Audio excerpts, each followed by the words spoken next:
সুপ্রিয় দর্শক, আপনারা দেখছেন এসপিএন বাংলা টিভি। দেখুন ও সাবস্ক্রাইব করুন এসপিএন বাংলা টিভি, দেশ ও মানুষের কথা বলে। স্মৃতি পরিষদকে কোনো বক্তব্য নয়, আমি কয়েকটি বিষয়ে শুধু কথা বলতে চাই।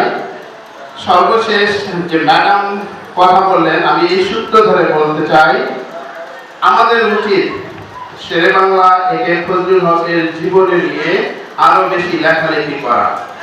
যারা তাকে নিয়ে গবেষণা করেছেন, পিএইচডি করেছেন, আমি তাদেরকে অনুরোধ করব, আসুন আপনাদের নেতৃত্বে একটি ভালো জীবনী গ্রন্থ আমরা বের করি। এই জীবনী গ্রন্থ বের করার পিছনে আমি আসিফ মিজান আপনাদের সাথে থাকব। যারা আমার সাথে যোগাযোগ করতে চান, দয়া করে ভিসি আসিফ মিজান লিখে গুগল সার্চ করলে আমাকে পেয়ে যাবেন। আপনারা যদি সহযোগিতা করেন তাহলে এই বইটি চমৎকার বই হিসেবে বের হবে ইনশাআল্লাহ। আমরা দেখেছি আমাদের দেশের জাতীয় নেতাদের উপরে শত শত না হাজার হাজার বই বের হচ্ছে, স্বার্থ কেন্দ্রিক। স্বার্থ থাকবেই। আসুন না আমরা এবার একটু উদার হই, বিনা স্বার্থে একটা বই বের করি। আমি খুবই গর্বিত বোধ করছি এই জন্য যে আমার জীবনের অন্যতম একটা পরিচয় হলো আমি শেরে বাংলা একে ফজলুল হকের এলাকার সন্তান। সুতরাং তিনি কাজের জন্য অবদান রাখেননি এই বাংলায়, শিক্ষা ক্ষেত্রে, কৃষি ক্ষেত্রে, গবেষণায়, রাজনীতি, গণতন্ত্র চর্চায় তার সমস্ত জীবনী বাংলাদেশের প্রয়োজনে তিনি বিলিয়ে দিয়েছেন। আমরা আজকে উপভোগ করছি, কিন্তু আমাদের তো দায় আছে। কিছুটা দায় আমরা সম্মিলিতভাবে মেটানোর চেষ্টা করে দেখি না। সেই আহ্বান থাকলো আপনাদের প্রতি।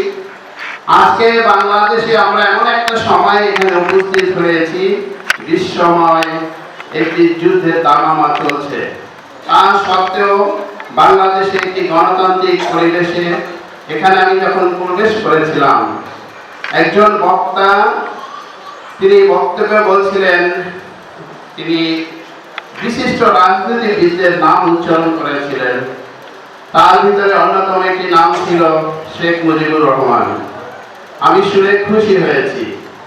এই জন্য খুশি হয়েছি যে বাংলাদেশে এখন গণতান্ত্রিক পরিবেশ আছে।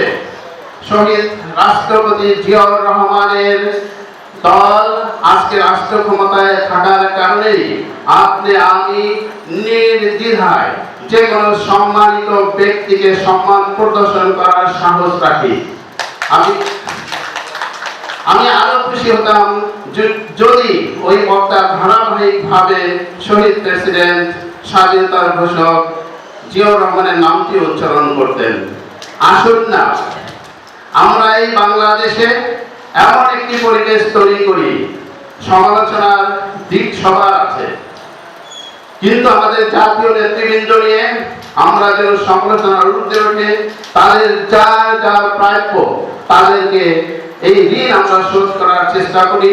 এবং আমার বিশ্বাস তারেক রহমানের নেতৃত্বাধীন এই সরকার ব্যক্তি স্বাধীনতার যে পরিবেশ দেওয়ার কথা দিয়েছেন সেই কথা তারা অব্যাহত রাখবেন কি রাখবেন না, আসুন না আমরা চর্চা করে দেখি। আমরা শেখ মুজিবুর রহমানের কথা বলি, আমরা শেরে বাংলার কথা বলি, আমরা মাওলানা হামিদ খান ভাসানীর কথা বলি, আমরা শহীদ প্রেসিডেন্ট জিয়াউর রহমানের কথা বলি। কোন ব্যক্তিগত বা দলীয় দৃষ্টিভঙ্গিতে নয়, জাতীয় দৃষ্টিভঙ্গিতে, একটা একাডেমিক দৃষ্টিভঙ্গিতে আমরা সবাইকে নিয়ে যার যার যতটুকু সম্মান প্রাপ্য আসুন আমরা সেটা দেওয়ার চেষ্টা করি। আমরা এমন একটি বাংলাদেশ গড়ে তুলি, যেই বাংলাদেশ গড়ে তোলার জন্য শেরে বাংলায় ফজলুল হক সারা জীবন অব্যাহতভাবে চেষ্টা করে গিয়েছেন। যদি আমরা সেটা করতে পারি, যে পরিবেশ আমাদের সামনে আসছে, যদি আমরা রাজনৈতিক চিন্তা দর্শনের বাইরে গিয়ে একাডেমিক দৃষ্টিভঙ্গি থেকে ইন্টিগ্রেশন সোসাইটির যে আহ্বান আজকের সরকার রাখছে, আপনারা ইতিমধ্যে দেখেছেন যারা আমাদের জাতীয়তাবাদী শক্তির ভাই বোনেরা আছেন তারা অনেক সময় দ্বিধাদ্বন্দ্বে পড়ে যান। কেন বলে যান তারেক রহমানের দরবারে দল মত নির্বিশেষে সবাই আমন্ত্রিত হচ্ছে, কথা বলছে, সহযোগিতার হাত বাড়িয়ে দিয়েছে। সে কারণে অনেকে দ্বিধাদ্বন্দ্বে পড়েন যে বিএনপি সরকার, অথচ আমরা বুঝতে পারছি না কি হচ্ছে। ভাইয়ের আমার, আপনারা দেশের শ্রেষ্ঠ সন্তানদের অন্যতম এবং আপনারা দেখবেন এই সরকার কিন্তু বিএনপির সরকার নয়, এই সরকার বাংলাদেশের সরকার, এই সরকার বাংলাদেশের জনগণের সরকার। সরকার আমাদেরকে অবাধিত করে দিবে গবেষণার জায়গা, সমালোচনার জায়গা।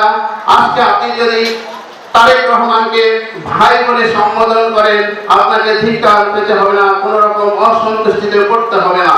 আসুন আমরা একই ফ্যামিলি হিসাবে দল মত এটা আমাদের থাকবে, সেটা ভুলে গিয়ে শেরে বাংলার আদর্শে পুরো বাংলাদেশকে আমরা একটি পরিবার হিসাবে চিন্তা করি। যার যার রাজনীতি শেষে করবেন, যার যার ব্যক্তিগত পছন্দ অপছন্দ থাকবে, কিন্তু আমাদের একটি ইন্টিগ্রেশন সোসাইটি দরকার, যে সমাজে আমরা সকলে মিলেমিশে দেশকে এগিয়ে নিয়ে যাব। সেই দেশকে এগিয়ে নিয়ে যেতে হলে আমাদের যে জাতীয় নেতৃবৃন্দ আছে তাদের কাউকে ভুলে গেলে চলবে না। আমরা দেখছি সমস্ত গবেষণায় চলে আসে শেখ মুজিবুর রহমান, এখন হয়তো চলে আসবে শহীদ প্রেসিডেন্ট জিয়াউর রহমান। এই দেশে কি শেরে বাংলাকে ফজলুল হকের অবদান আমরা ভুলে যাব? আমরা কি মাওলানা হামিদ খান ভাসানীর অবদান ভুলে যাব? আমরা কি একছোটা হয়ে যাব? তা হওয়া ঠিক হবে না। অতএব আবার আহ্বান জানাচ্ছি, দলমত নির্বিশেষে একাডেমিক দৃষ্টিভঙ্গি থেকে আমরা যেন সমস্ত জাতীয় নেতৃবৃন্দকে তাদের যা যা প্রাপ্য সম্মান দিতে শিখি, সেই আহ্বান জানিয়ে শেরে বাংলাকে ফজলুল হকের এলাকার একজন সন্তান হিসাবে আমি আপনাদেরকে অনেক ধন্যবাদ এবং কৃতজ্ঞতা জানিয়ে মঞ্চে উপবিষ্ট বাংলাদেশের সূর্য সন্তানদের আমি স্যালুট জানিয়ে এবং সারা বাংলার তারকারা যারা এখানে বসে আছেন তাদেরকে ভবিষ্যতে আরো উজ্জ্বলতা ছড়ানোর আহ্বান জানিয়ে বক্তব্য শেষ করছি। সবাইকে ধন্যবাদ। আসসালাম।